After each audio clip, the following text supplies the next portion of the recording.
بسم الله الرحمن الرحيم الحمد لله والصلاة والسلام على نبينا محمد وأشهد أن لا إله إلا الله وحده لا شريك له وأشهد أن محمدا عبده ورسوله. Inshallah, in today's lecture we want to discuss becoming a Muslim. What is the process by which one becomes a Muslim, and what are some of the actions that one should take in relationship to becoming a Muslim. And we're also going to discuss, or start discussing, inshallah, some of the laws related to the new Muslim and his life prior to Islam, inshallah. So first of all, in Islam, the Muslim has a direct relationship with Allah subhanahu wa ta'ala. There's no intermediaries, you don't go to a priest, you don't go to anyone other than Allah subhanahu wa ta'ala. You pray directly to Allah subhanahu wa ta'ala. So you already feel this immediate relationship. And when you hear how Allah subhanahu wa ta'ala describes it, Allah subhanahu wa ta'ala says, وَإِذَا سَأَلَكَ عِبَادِي عَنِّي فَإِنِّي قَرِيبٌ أُجِيبُ دَعْوَةَ الدَّاعِ إِذَا دَعَانِ فَلْيَسْتَجِيبُوا لِي وَلْيُؤْمِنُوا بِي لَعَلَّهُمْ يَرْشُدُونَ. And when my slaves ask you concerning me, then tell them, I am indeed near. I respond to the invocations of the supplicant when he calls upon me.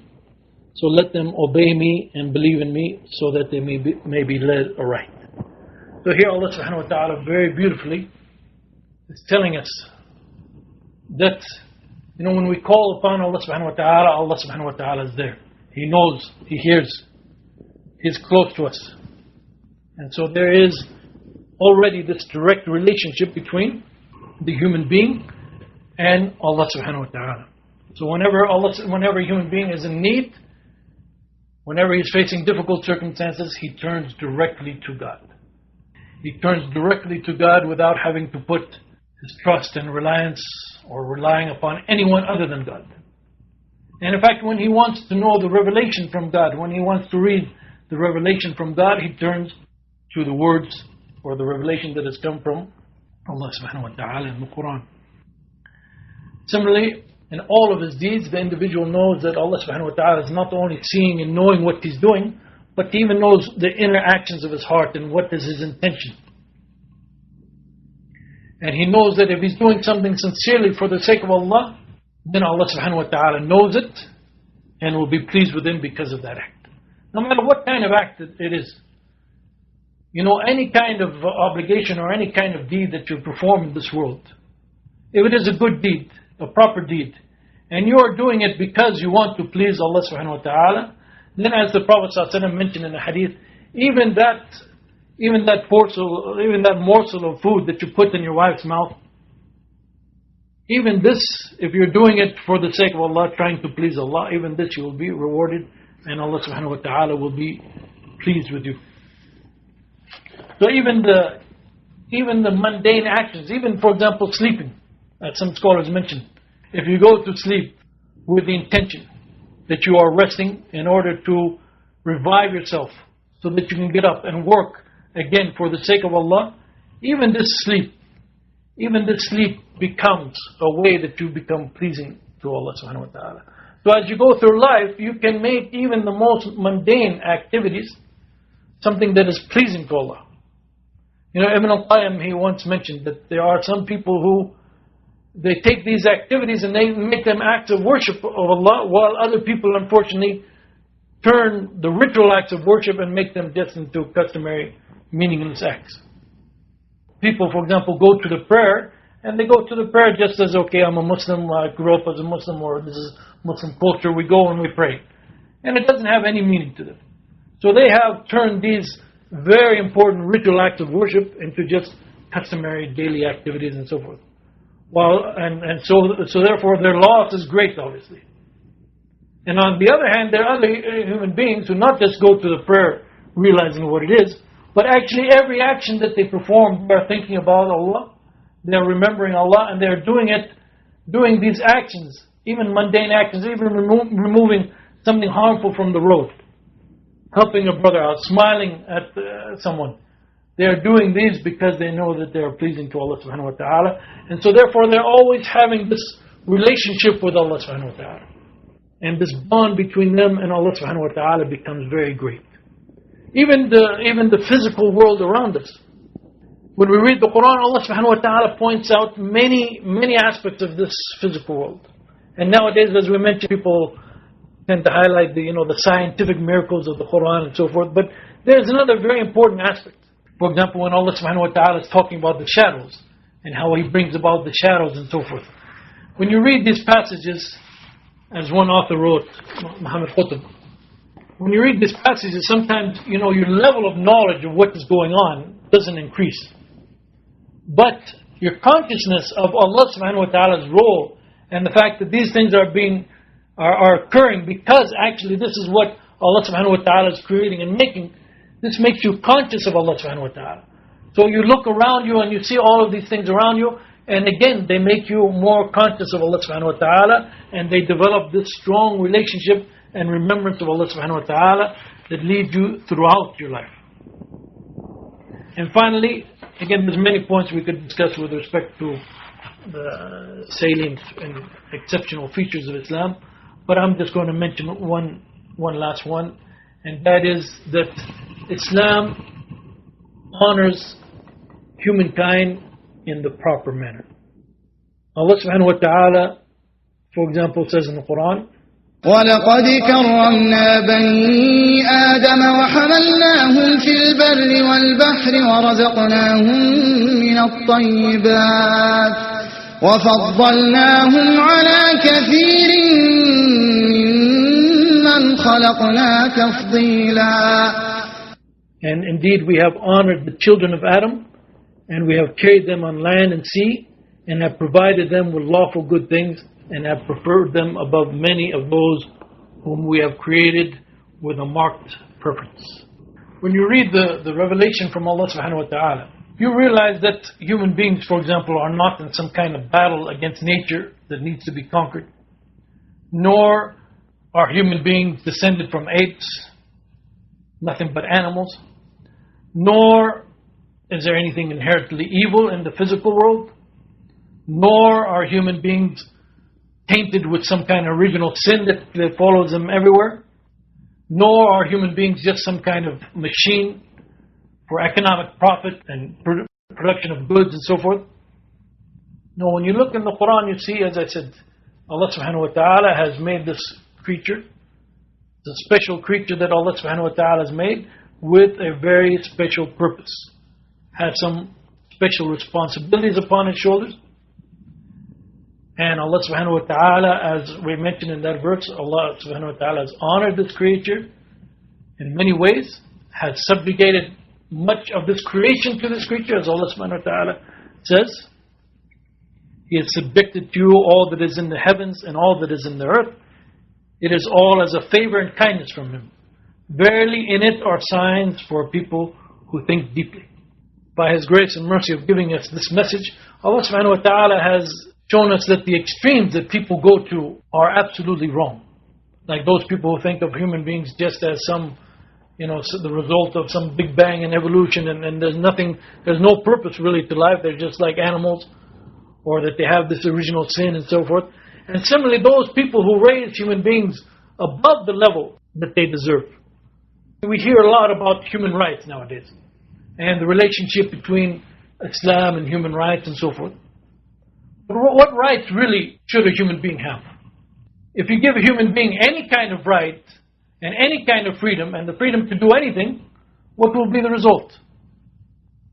The result will actually be harm. That's why everyone who studies human rights knows that there has to be some limits to freedom. They know that humans can't be left alone just to do anything. They realize that fact. Even those who talk about human rights. The real human rights actually are those that have been given to human beings by their Creator. And among those human rights, among those things that the human being has been granted, and it's also one of those things that humans could never think of their own, is described in the hadith of the Prophet ﷺ, in which the Prophet ﷺ has described the rights of Allah upon His creatures and the rights of His creatures upon Allah. And this shows you the real worth of human beings. And this is the true honoring, the proper honoring of human beings, that avoids any kind of extremism.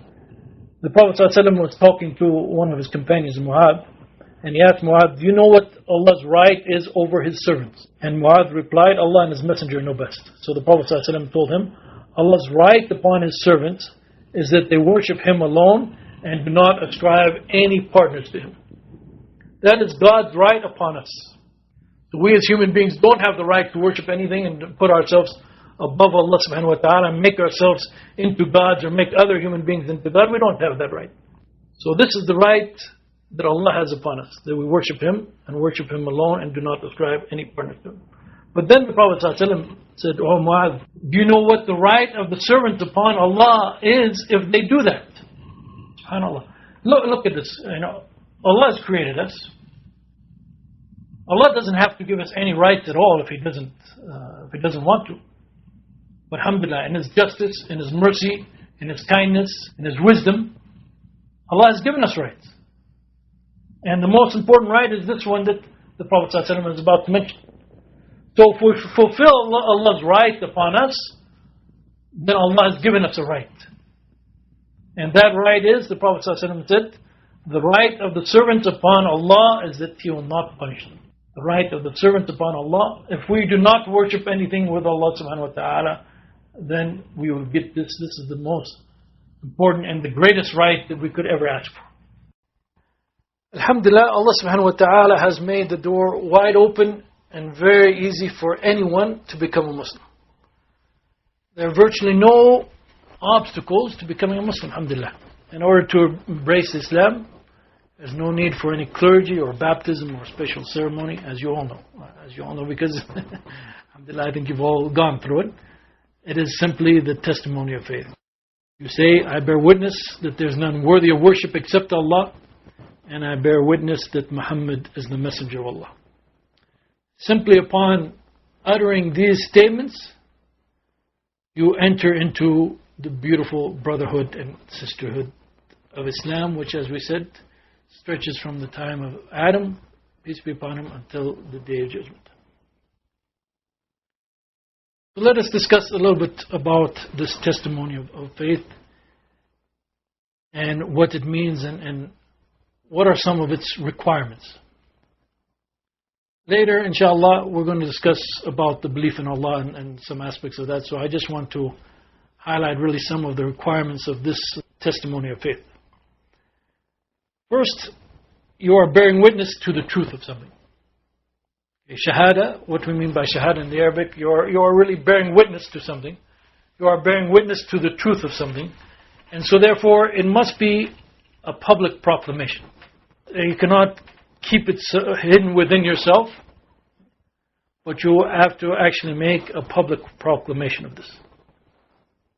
It seems pretty clear that, for example, if there's no obstacles, like someone could be under fear of death or something of that nature, but otherwise, if there's no obstacles to declaring one's faith and making a public proclamation of the Shahada, then just to have it in your heart and say, I'm a Muslim, and just keep it within your heart without proclaiming the faith, then in reality, you are not a Muslim. And this proclamation and this profession by the tongue of the faith plays a threefold role. First of all, it is a statement of fact. When you say, Ashhadu an la ilaha illallah, I bear witness that there's none worthy of worship except Allah, you are testifying to the fact that you recognize the truthfulness of this statement. So, for example, like when you give a testimony in a court of law, this testimony, you are saying that what you are testifying to, as far as you know, it is the truth.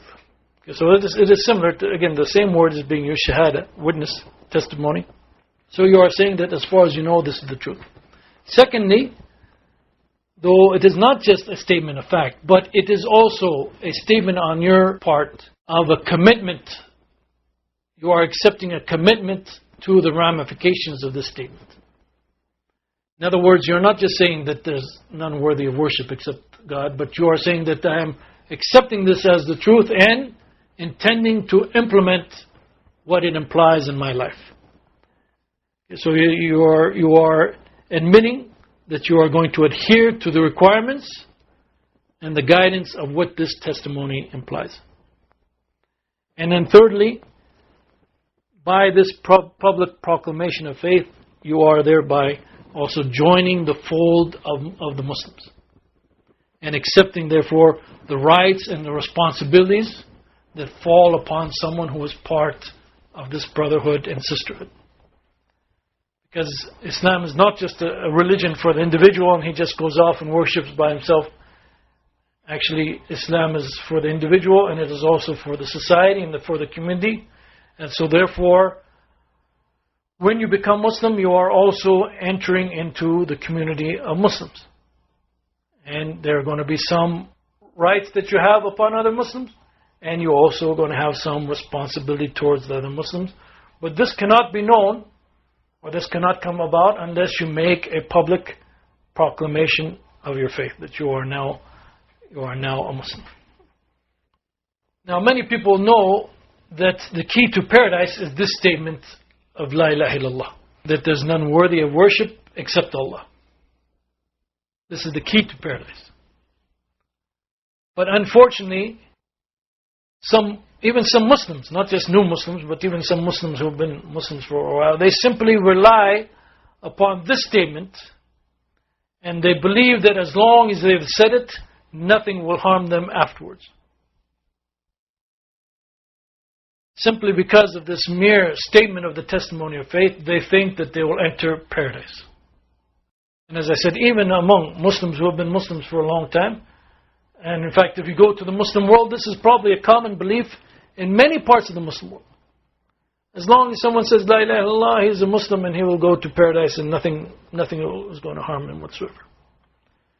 This actually is not true in many ways.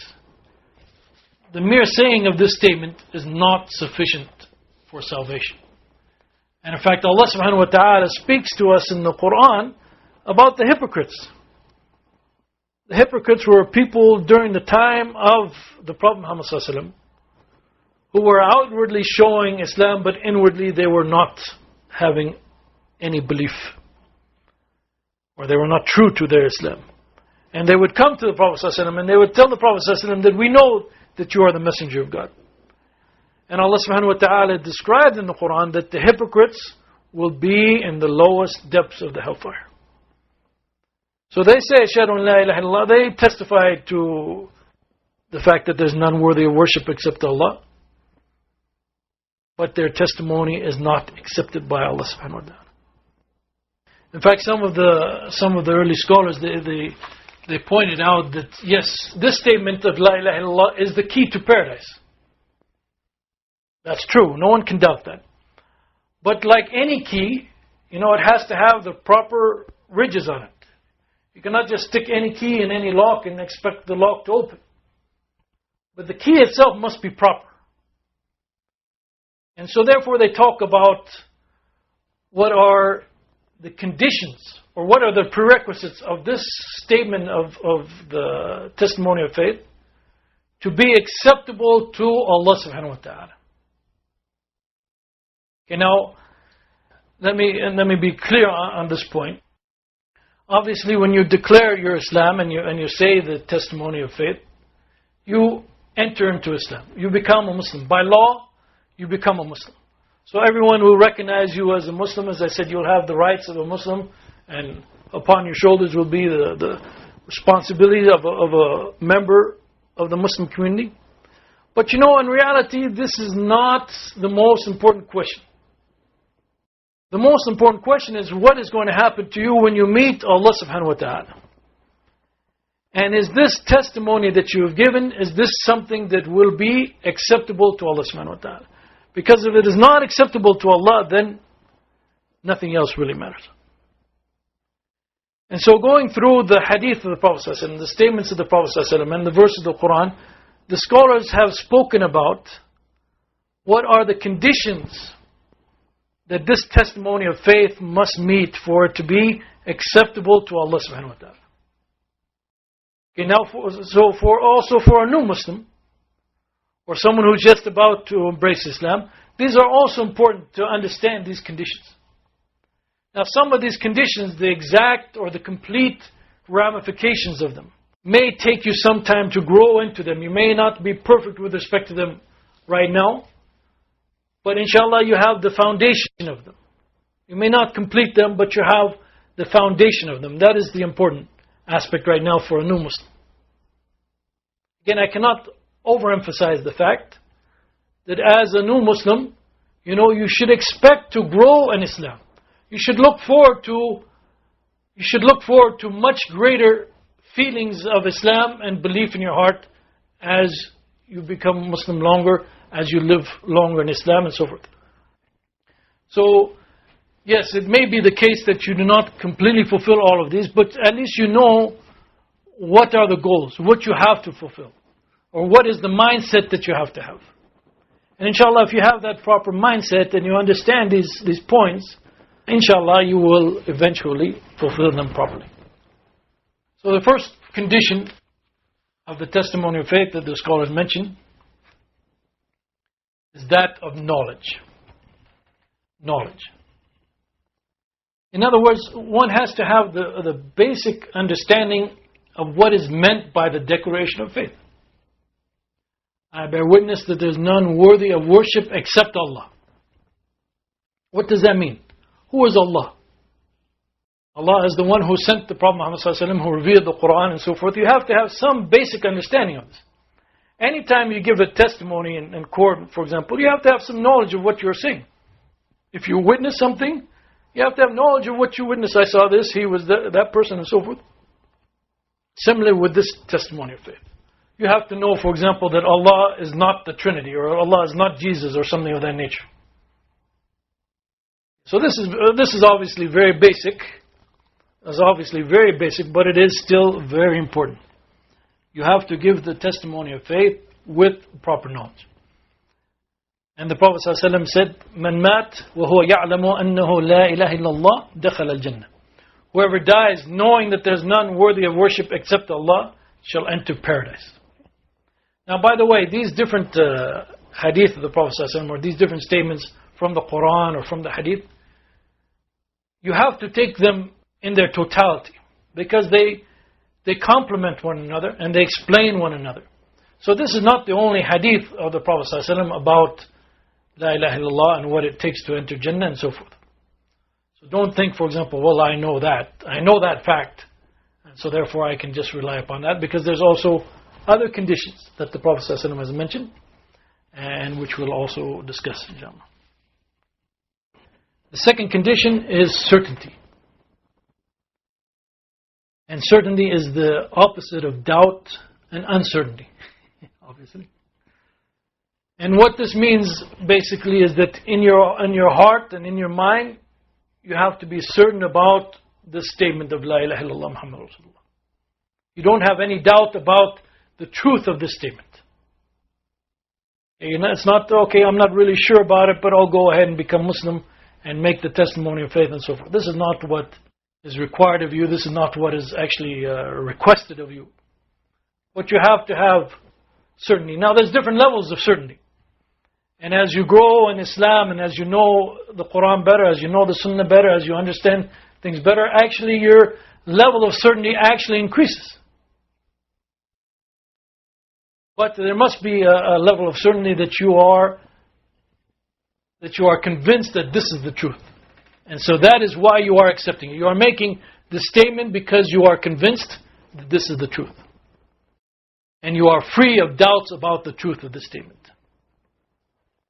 As Allah subhanahu wa ta'ala describes in the Qur'an, this is to be a real believer, you have to remove these doubts from your heart. As Allah subhanahu wa ta'ala says, إنما المؤمنون الذين آمنوا بالله ورسوله ثم لم يرتابوا. The true believers are only those who believe in Allah and His Messenger and afterward doubt not. And the Prophet ﷺ also said that no one meets Allah with the testimony that there is none worthy of worship but Allah, and I am the Messenger of Allah, and he has no doubt about that statement except that he will enter paradise. Here the Prophet ﷺ, as I alluded to earlier, here the Prophet ﷺ is mentioning another condition. It's not just that you say La ilaha illallah and you know that that's true. But here also, the Prophet ﷺ is saying that if you say that without any doubt about it, then you will enter paradise. And in fact, one of the key descriptions that Allah subhanahu wa ta'ala gives in the Qur'an of the hypocrites is the fact that their hearts are always wavering and always in doubt and so forth. A third condition of the testimony of faith is acceptance. In other words, you must accept what this testimony implies. Now this should be obvious, right? If you know what the testimony means, and you are certain that it is true, if you are certain that it is true, then you should be willing to accept all of the implications of this testimony of faith. And to be a real Muslim, you have to have this condition. You have to accept whatever this testimony of faith implies. Whoever refuses to accept any of the implications of the testimony of faith, even if he knows that the testimony of faith is true and is certain about it, will still be a disbeliever. Sometimes this refusal to accept is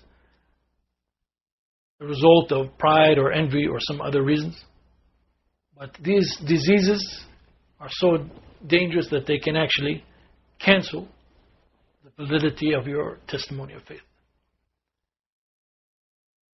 So what this means, for example, is that the Muslim believes in whatever is stated in the Qur'an and whatever is stated by the Prophet ﷺ. As we said earlier, you don't have the right to pick and choose. But by your testimony of faith, by your saying, I accept this testimony, this means that you are accepting whatever it implies. So whatever Allah and His Messenger have said, this means that you are going to accept it. Allah subhanahu wa ta'ala says in the Qur'an, as we quoted earlier, أفتؤمنون ببعض الكتاب وتكفرون ببعض فما جزاء من يفعل ذلك منكم إلا خزي في الحياة الدنيا ويوم القيامة يردون إلى أشد العذاب. Do you believe in part of the book and reject part of it? And what is the reward of those who do so except disgrace in the life of this world, and on the day of resurrection they'll be consigned to the most grievous doom. And Allah subhanahu wa ta'ala also says, وما كان لمؤمن ولا مؤمنة إذا قضى الله ورسوله أمرا أن يكون لهم الخيرة من أمرهم ومن يعص الله ورسوله فقد ضل ضلالا مبينا. It is not for a believing man or believing woman, when Allah and His Messenger have decreed a matter, to have any option in their decision. And whoever disobeys Allah and His Messenger has indeed strayed in plain error. So if Allah subhanahu wa ta'ala and His Messenger have decreed a matter, they've made a decision about something, they've made a statement about something, then the issue is closed. And it's just a matter of accepting whatever Allah and His Messenger have decided. And closely related to that then is the fourth condition of submission and compliance. Again, if you know that something is true, if you know that testimony is true and you accept what it implies, then you also have to apply it in your life. You have to submit to it. And you have to comply with it. So here we're talking about the actual physical enactment by doing the proper deeds that are related to Islam and related to this testimony of faith. And obviously this is what Islam means, right? You are going to submit to Allah subhanahu wa ta'ala. You are going to enact what Allah subhanahu wa ta'ala has ordered of you. So Allah subhanahu wa ta'ala tells us in the Qur'an, for example, وَأَنِيبُوا إِلَىٰ رَبِّكُمْ وَأَسْلِمُوا لَهُ. Turn unto Him repentant and surrender unto Him. And Allah subhanahu wa ta'ala has made it a condition of faith that one submits to the command of Allah and His Messenger. Allah subhanahu wa ta'ala says, فَلَا وَرَبِّكَ لَا يُؤْمِنُونَ حَتَّى يُحَكِّمُوكَ فِي مَا شَجَرَ بَيْنَهُمْ ثُمَّ لَا يَجِدُوا فِي أنفسهم حرجا مما قضيت ويسلموا تسليما. But know by your Lord they will not truly believe until they make you, talking about the Prophet ﷺ, the judge of what is in dispute between them, and find within themselves no dislike for that which you decide, and they submit with a full submission. So whatever the Prophet ﷺ has decided, we accept it completely, we submit to it completely. And this is part of the requirements of our faith. This is what it means to be a Muslim, to submit to Allah subhanahu wa ta'ala. So this intention and this desire to submit must be part of your testimony of faith. Okay, this doesn't mean that if you commit a sin, all of a sudden you're cancelled your testimony of faith. Or this doesn't also mean that a Muslim therefore is never going to commit a sin, and how could he possibly commit a sin? This is not what is referring to here. Yes, it is possible that Muslims commit sins. We know that Muslims commit sins.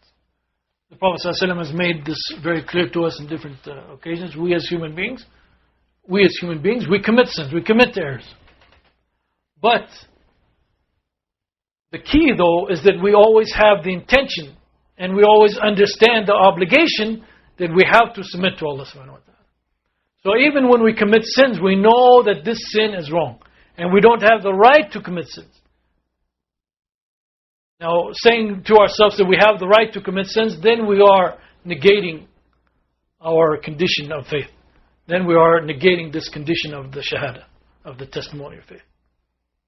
So we have to accept what the testimony implies, and we have to submit to it. In other words, we have to have the desire and the intention to submit to it. If we should slip sometimes, we realize that this is wrong, and we don't have the right to do it, and we should try to correct ourselves and go back to the proper submission to Allah subhanahu wa ta'ala. But at all times we recognize that it is an obligation upon us, concerning which we have no other choice but to submit to Allah subhanahu wa ta'ala.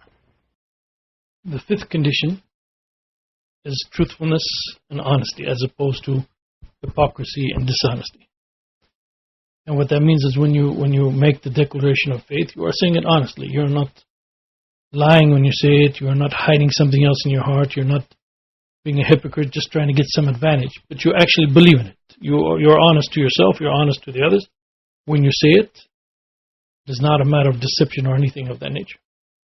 And so the Prophet ﷺ told us that no one bears witness to the fact that none is worthy of worship except Allah, and that Muhammad is the messenger of Allah. صدقا من قلبه إلا حرمه الله على النار. If he says that sincerely from his heart, no one says that sincerely from his heart, except that Allah makes the hellfire forbidden for him. The sixth condition is purity, or making this testimony, or stating this testimony of faith solely for the sake of Allah subhanahu wa ta'ala. In other words, you should not become a Muslim, and you should not make this testimony of faith for any other reason or for anybody else's sake. You do it only for the sake of Allah subhanahu wa ta'ala. And you are seeking only to serve Allah subhanahu wa ta'ala and to worship Allah subhanahu wa ta'ala. As Allah subhanahu wa ta'ala says in the Qur'an, فَاعْبُدِ اللَّهَ مُخْلِصًا لَهُ الدِّينَ. Worship Allah, making religion pure for Him. And the Prophet ﷺ also said, إِنَّ اللَّهَ حَرَّمَ عَلَى النَّارِ مَنْ قَالَ لَا إِلَهِ إِلَّا اللَّهِ يَبْتَغِي بِذَلِكَ وَجْهَ اللَّهِ. Allah has forbidden for the hellfire anyone who says there is none worthy of worship except Allah, and says that desiring the face and the pleasure of Allah subhanahu wa ta'ala. The seventh condition is love. In other words, the person who makes the shahada has to have a love for the shahada. He doesn't just believe in it, he doesn't just recognize it's the truth, but in his heart he has a love for the shahada and what it implies. So it is not a kind of mechanical thing that you are a Muslim just here I said the statement of faith, and here I'm going to pray, and here I'm going to fast, and so forth, without any feelings in your heart towards this shahada, towards this belief, towards this religion, towards Allah subhanahu wa ta'ala and His Messenger. No, there has to be love in your heart for this thing. You have to love what it implies. What La ilaha illallah is all about. And in reality, ultimately you have to love Allah subhanahu wa ta'ala above anything else. Allah subhanahu wa ta'ala, for example, says in the Qur'an, وَمِنَ النَّاسِ مَن يَتَّخِذُ مِن دُونِ اللَّهِ أَندَادًا يُحِبُّونَهُمْ كَحُبِّ اللَّهِ وَالَّذِينَ آمَنُوا أَشَدُّ حُبًّا لِلَّهِ. Yet of mankind are some who take unto themselves objects of worship which they set as rivals to Allah, loving them with a love like that which is due to Allah only. However, those who believe are stauncher in their love of Allah. And in another passage, Allah subhanahu wa ta'ala says, قُلْ إِن كَانَ آبَاؤُكُمْ وَأَبْنَاؤُكُمْ وَإِخْوَانُكُمْ وَأَزْوَاجُكُمْ وَعَشِيرَتُكُمْ وَأَمْوَالٌ اقْتَرَفْتُمُوهَا وَتِجَارَةٌ تَخْشَوْنَ كَسَادَهَا ومساكن ترضونها أحب إليكم من الله ورسوله وجهاد في سبيله فتربصوا حتى يأتي الله بأمره والله لا يهدي القوم الفاسقين. Say, if your fathers, your sons, your brethren, your wives, your tribe, the wealth you have acquired, the merchandise for which you fear that there will be no sale, or the dwellings that you desire are dear to you. If any of these are dear to you, then Allah and His Messenger, and striving in His way, then wait till Allah brings His command to pass, and Allah guides not the wrongdoing folk. So actually Allah and His Messenger, and striving for the sake of Allah subhanahu wa ta'ala, all of these things in your heart should be above even your closest relatives, the wealth of this world, and so forth. But the point again is that when you become Muslim, it's not some kind of dry, mechanical thing, that you don't have any feelings towards Islam and what Islam is and what Islam is all about, towards Allah subhanahu wa ta'ala and what it means to worship Allah, and towards the Prophet sallallahu alaihi wasallam. No. There has to be love in your heart for these things.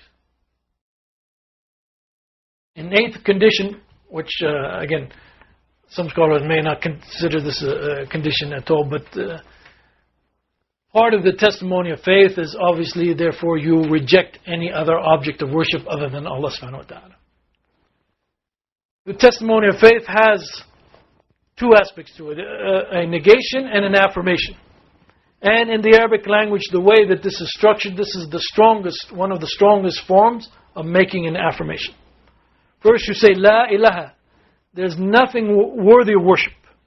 There's no kind of God whatsoever. There are no gods whatsoever, illallah, except Allah. When you make this testimony of faith, you are denying that anything else has the right to be worshipped. You are rejecting the idea that you will worship anything other than Allah subhanahu wa ta'ala. And we discussed that point earlier, but it is clear in the Qur'an many times over that Allah subhanahu wa ta'ala speaks about rejecting all false deities and accepting Allah subhanahu wa ta'ala. For example, Allah subhanahu wa ta'ala says, فَمَن يَكْفُرْ بِالطَّاغُوتِ وَيُؤْمِن بِاللَّهِ فَقَدِ اسْتَمْسَكَ بِالْعُرْوَةِ الْوُثْقَى لَا انفِصَامَ لَهَا وَاللَّهُ سَمِيعٌ عَلِيمٌ. And he who rejects false deities and believes in Allah, so both together, rejects false deities and believes in Allah, he has grasped a firm handhold which will never break. And finally, by the way, with respect to this testimony of faith, it doesn't necessarily have to be in the Arabic language, or it doesn't really even have to be with specific terms. Yes, usually when someone becomes Muslim, for example, they'll make him say it in Arabic and English, and I assume that the reason they're doing that is that it is very clear exactly what they mean. And this is the point, actually. As long as the statement made is very clear, unambiguous, that this is what you mean, this is sufficient to become Muslim. And so therefore, if you adhere to those words that are usually said, and if you say them in Arabic and English, then there will be no ambiguity that this is exactly what you mean. But in reality, it's not actually a requirement that it be said in Arabic or that it be said in specific terms. As long as it is unambiguous and clear that this is exactly what you mean, then that should be sufficient. So that is concerning the testimony of faith, and how, inshallah, we can make sure that this testimony, this statement that we're making, which is the foundation of our Islam, is, inshallah, acceptable to Allah subhanahu wa ta'ala. At least at the foundational level or at the basic level, every Muslim has to meet these requirements. Some of them he might grow in, but at least at some minimum level he has to meet all of these requirements, such that inshallah when he meets Allah, he will really meet Allah subhanahu wa ta'ala as a true Muslim. Because the Shahada is the entrance into Islam, and without it you are not a Muslim. And without it being done properly, and when I say done properly, I don't mean the actual ceremony or the actions that you took to become a Muslim, but I'm talking about what is in your heart and what is in your mind with respect to the Shahada. If you don't do it properly, and this applies, by the way, to new Muslims, it applies to people who grow up as Muslim, right? Someone could grow up in a Muslim society, and because his parents were Muslim, he grew up as a Muslim, but he's never taken Islam seriously, and he's never taken the Shahada seriously, and he's been taught the Shahada, and he says the Shahada, but in reality, maybe he meets none of these conditions. So we have to make sure, inshallah, that we meet all of these conditions. And it is important for us maybe even to go over them every now and then in our lives, to refresh ourselves and refresh our relationship to these conditions, to make sure that, inshallah, all of these conditions are being met. Because, again, as we said, this Shahada, this is the key to paradise. Man qala la ilaha illallah dakhala al-jannah. Whoever says la ilaha illallah will enter paradise, as the Prophet ﷺ said. But as we said, this also means with its proper conditions. So this is a key. If we can do this foundation properly, inshallah, the rest will come. But if we're failing in this foundation, then the rest will not be proper. Now, with the testimony of faith, there are certain actions that are sometimes described that the person should do either before he does the testimony of faith or afterwards and so forth. So this will be our first discussion of some of what we can call the laws of Islam, or some of the fiqh. And I want to, part of the goal of these lectures is not just to give you information that you maybe needed at the time of becoming a Muslim or just after becoming a Muslim, but also to, inshallah, set you on the path to make your Islam easier. To make sure that as you grow in Islam and as you intermix with Muslims and as you read about Islam, you're understanding what's going on. Inshallah. That is my goal. I hope, inshallah, we are achieving some of those goals. So now we're going to talk about certain actions, as I said, that are usually associated with this act of making the testimony of faith to enter into Islam. And so this is the first time that we've encountered some kind of laws in Islam. And so therefore I want to begin actually by introducing you to some aspects of Islamic law. Now, it might seem kind of out of place right now, but inshallah, these are some aspects that you're going to have to learn sooner or later, or you're going to come across them sooner or later.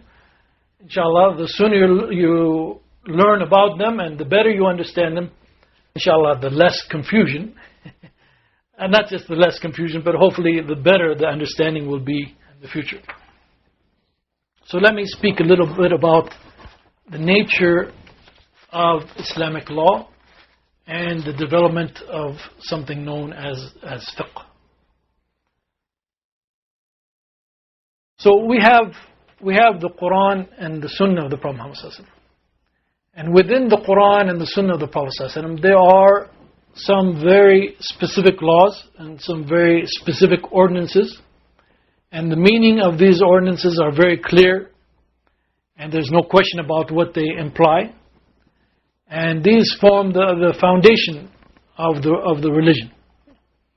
However, as we said also, the law of Islam is meant to apply for all times and places. And so therefore there are some issues in which the text of the Qur'an and Sunnah gives us some guidance. It directs us to certain paths that will inshallah lead us to the correct conclusion about these issues. But in the Qur'an and Sunnah, Allah subhanahu wa ta'ala has not laid down every law related to the religion. But instead, in Allah subhanahu wa ta'ala's mercy, this is really part of the mercy and the compassion of Allah subhanahu wa ta'ala, that certain laws have not been mentioned in detail, because in reality certain laws might be different given different times and places. This is part of the flexibility, again as I said, of Islam. And so therefore it is a requirement upon the scholars of Islam sometimes to derive certain laws from the Qur'an and Sunnah. And alhamdulillah, our Muslim scholars throughout the ages have exerted themselves to understand the principles of law, the principles of Islamic legal theory, and how to apply the guidance of the Qur'an and Sunnah under various circumstances. In all the kind of effort that has been done in this field, if you inshallah get the chance to study this field, is truly remarkable.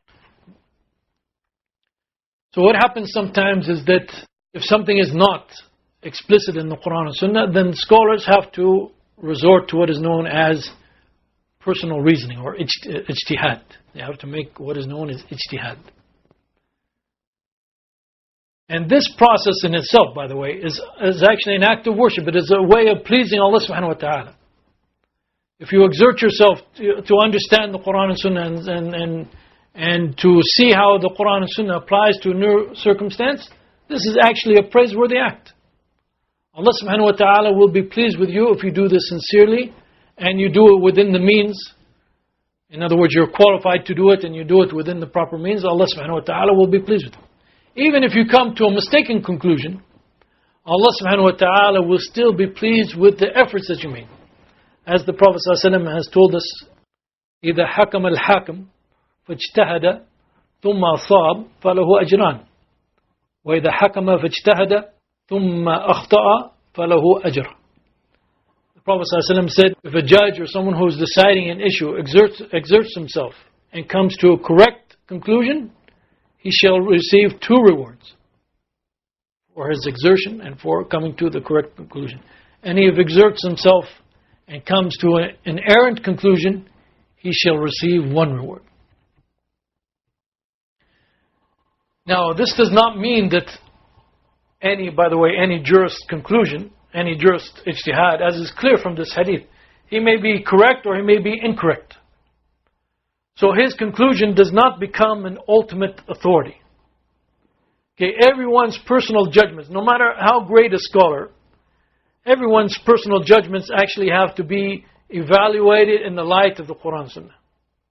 And if it is found that a human being, a great scholar, has made a mistake and has come to a conclusion that contradicts the Qur'an and Sunnah, then we respect that scholar. We continue to show him his respect, but we know that he is a human being and it is possible for him to make a mistake. And we reject, in a very kind and proper manner, we reject what he said and we follow the Qur'an and Sunnah. Okay, so the ultimate authorities are always the Qur'an and Sunnah. No human being can come to any judgment that can overrule or be considered stronger than the Qur'an and Sunnah. So if it is found that someone has made a mistake, then human beings make a mistake. As I said, this hadith makes it very clear that human beings can make mistakes.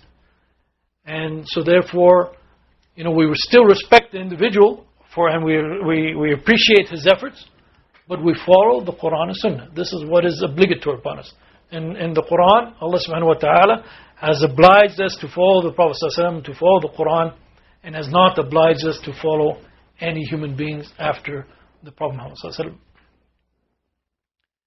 Now what happened in the history of Islam, though, is that certain scholars were well known for their scholarship, or Allah subhanahu wa ta'ala blessed them with an influence that actually led to the development of what they call the schools of fiqh.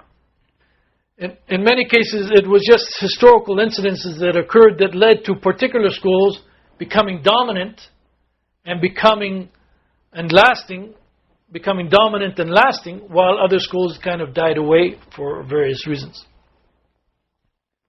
So it led to really 4 major schools being the dominant schools.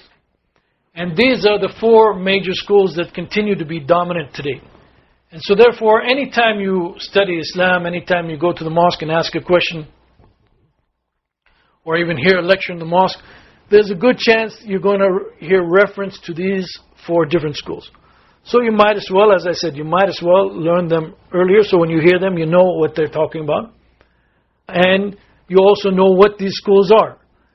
These are schools that, as I said, they were developed by human beings, and because of historical circumstances, they became the strongest and the most influential of many schools actually that existed early in Islam. And they laid down the foundations. You know, these scholars did their best to determine what Allah subhanahu wa ta'ala wants from us under different circumstances. And they laid down the foundations of the methodology of how to derive new laws under different circumstances, and they also gave their opinion on many different issues. And as I said, these four schools in particular became the dominant schools, and they are the ones that you need to be familiar with. The first school is known as the Hanafi school. And the Hanafi school is named after the scholar Abu Hanifa, who lived from the year 80 after the Hijrah to the year 150. He was an early scholar who lived in Iraq. And his school nowadays is predominant in many parts of the Muslim world, including Turkey, Pakistan, and India, and Afghanistan, and the Muslim states that used to form part of the Soviet Union. I would say the vast majority of the people that you meet from those parts of the world are going to be following, at least their family. You know, now the influence of these schools, by the way, to a great extent, maybe is not as much as it used to be. But in general, you'll find that the people from these areas are going to be following what is known as the Hanafi school. The second school is known as the Maliki school. Maliki school, named after Malik ibn Anas. And Malik ibn Anas lived from 95 to 179 after the Hijrah. And Malik ibn Anas lived in Medina. So he lived in the city of the Prophet ﷺ, and he lived there throughout his life. And as you see, he was born in 95 after the Hijrah, in other words, which is 85 after the death of the Prophet ﷺ. So he grew up in a city in which was still relatively close to the time of the Prophet Muhammad ﷺ, and having the knowledge passed on from the time of the Prophet ﷺ. Today his school is most popular in North Africa and in Sub-Saharan Africa. And for years it was the predominant school of Andalus, or Muslim Spain. A third school is known as the Shafi'i school. And the Shafi'i school is named after Muhammad ibn Idris al-Shafi'i, who lived from 150 to 204. And Shafi'i was from the Qurayshi tribe, which is the same tribe as the Prophet Muhammad ﷺ. And he lived and studied in numerous places, finally settling in Egypt. Today his school is the most influential school in Malaysia and Indonesia and some parts of the Middle East. And the fourth school is the Hanbali school. The Hanbali school is named after Ahmad ibn Hanbal, who lived from 164 to 241. And Ahmad ibn Hanbal lived in Baghdad, and he was known to be a great scholar of hadith. Hadith is, as we said, the narrations of the Prophet Muhammad ﷺ. Some people are specialized in hadith, some people are specialized in deriving laws, or what is known as fiqh. And some scholars are both specialized in both fiqh and hadith and so forth. And in particular, though, Ahmad ibn Hanbal, while being recognized as a scholar of fiqh, was also recognized as one of the greatest scholars of hadith. His school is predominant nowadays in Saudi Arabia. Now, unfortunately, what happened in the history of Islam, these scholars, these different scholars, they were trying to see what is required and what is demanded of Muslims to act and behave in a way that is pleasing to Allah subhanahu wa ta'ala. So they are trying to derive laws from the Qur'an and from the Sunnah of the Prophet sallallahu alaihi wasallam. But what happened, unfortunately, as Muslim civilization kind of decayed, these schools became very rigid. And they even became very antagonistic. You find Shafi'is competing against Hanafis and so forth. Even to this day, unfortunately, among some people, they make these schools very rigid. They look upon their school as being the best school, and all the other schools are inferior to their school. And so they have this kind of bigotry towards their school of fiqh. And this is not what the original scholars obviously intended. And if this leads to some kind of division in Islam, and especially any kind of hatred or opposition among the followers of these different schools, obviously then this is not what was intended by the original scholars. And this is not a good thing in Islam at all. But to benefit from these schools and to benefit from what these scholars have said, and to benefit from their experience and their knowledge and their greater knowledge than what we have, and to learn from them, of course this is something that every Muslim should do. He should go to all of these scholars and try to learn from what all of these scholars and all of these schools have contributed to Islam. They all contributed a lot to Islam, and we should try to benefit from what they have done, rather than try to set up antagonistic schools. And actually there's a relationship between all of these schools. Imam Abu Hanifa, for example, and Imam Malik, they were pretty much contemporaries. But for example, Abu Hanifa, one of his major students, his name is Muhammad ibn al-Hasan al-Shaybani. And Muhammad ibn al-Hasan al-Shaybani went to Medina to study with Imam Malik. And he took from Imam Malik's important collection of hadith. Imam Malik compiled a book called Al-Muwatta. And one of the most important students who passed Al-Muwatta down, even down to our generation, is Muhammad ibn al-Hasan al-Shaybani, this student of Abu Hanifa. And one of Imam Malik's important students, who benefited obviously a lot from Imam Malik, was Imam Shafi'i. He was a student of Imam Malik. And after leaving Medina, he traveled and he ended up in Baghdad, in Iraq. And he met with Muhammad al-Hasan al-Shaybani. He debated with them, or they had they had meetings together, and they obviously benefited from one another. And in Baghdad also one of his students, one of Shafi'i's students, who praised him very much and who said, we would not understand fiqh if it were not for Imam Shafi'i, was Ahmad ibn Hanbal, the founder, the so-called founder of the fourth school. So there's actually a relationship between these four Imams, a close relationship and respect between these four Imams, and we should try our best to benefit from what they did and what their students did and what their followers have done throughout the years. But the point is, maybe I've gotten a little bit away from the point. The point is that when any kind of issue comes up in Islamic law, in which there's a difference of opinion, many times you will find reference to these four schools. You'll hear, for example, the Hanafi school says this, the Maliki school says this, because in each of the schools there is some, in some cases there is some historical difference in their rulings, and there is sometimes some different approach in how to derive laws. So there's some reasons why they have some differences among them. And when the scholars differ, it is important that we always keep in mind that our ultimate goal is to obey Allah and to obey the Messenger, to follow the Qur'an and to follow the Sunnah of the Prophet ﷺ. That is our ultimate goal.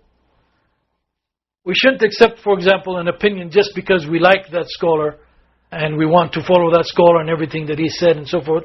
Now this is not the proper intention. Now if we believe in a scholar and we have confidence in the scholar, then we may wish to follow that scholar and think that he's better than other scholars, so therefore we have more confidence in him. But at the same time, when we do that, we should not be biased against other scholars.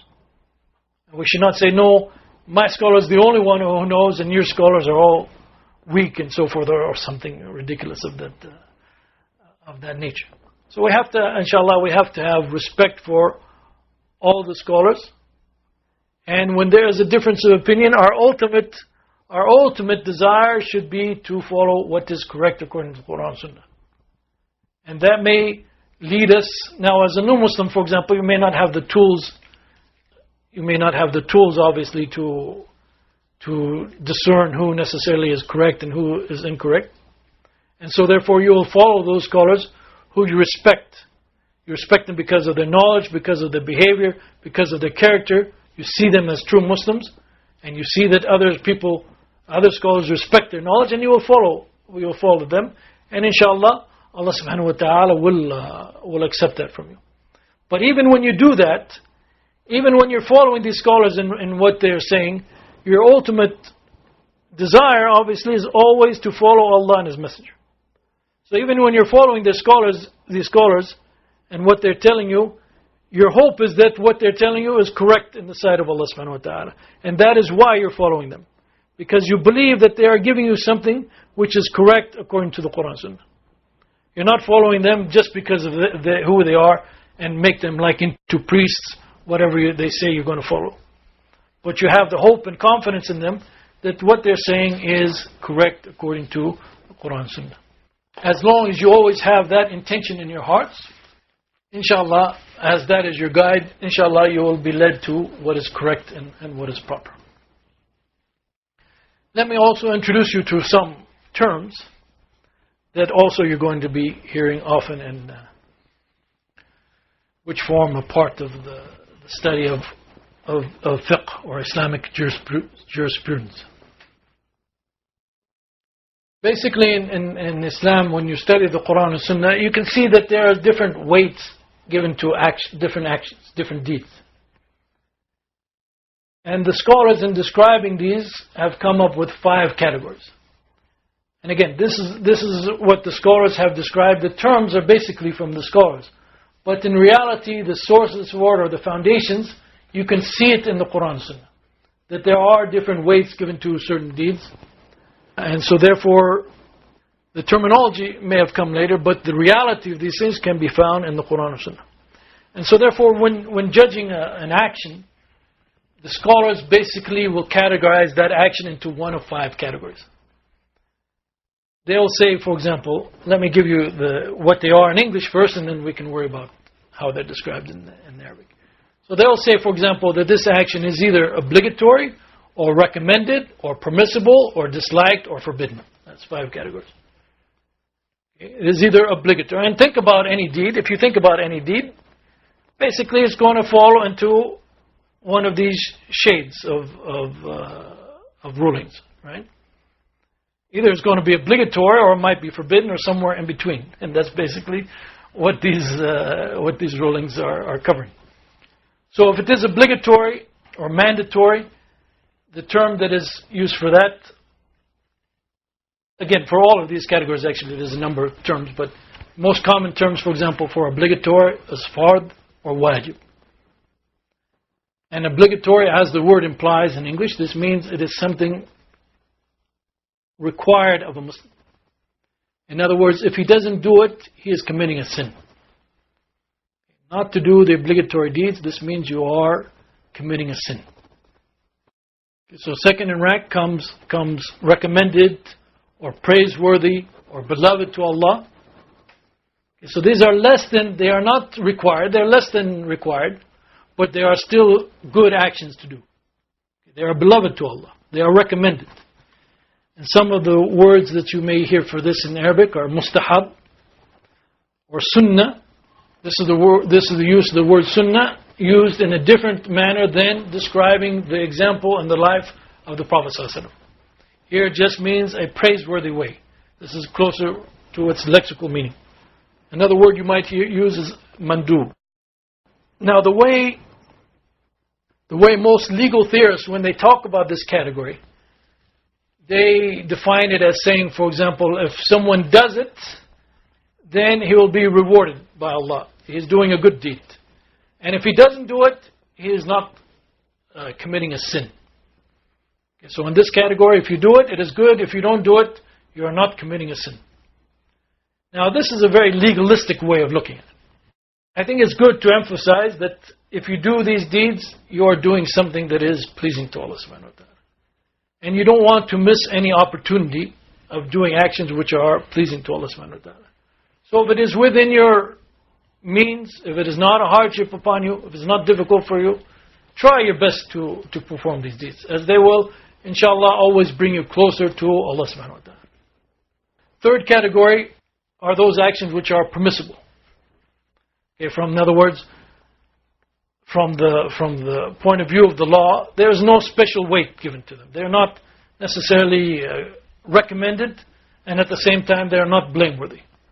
So they are simply in the middle there, permissible, implying there's no sin if you do them, and there's also no special merit if you do them.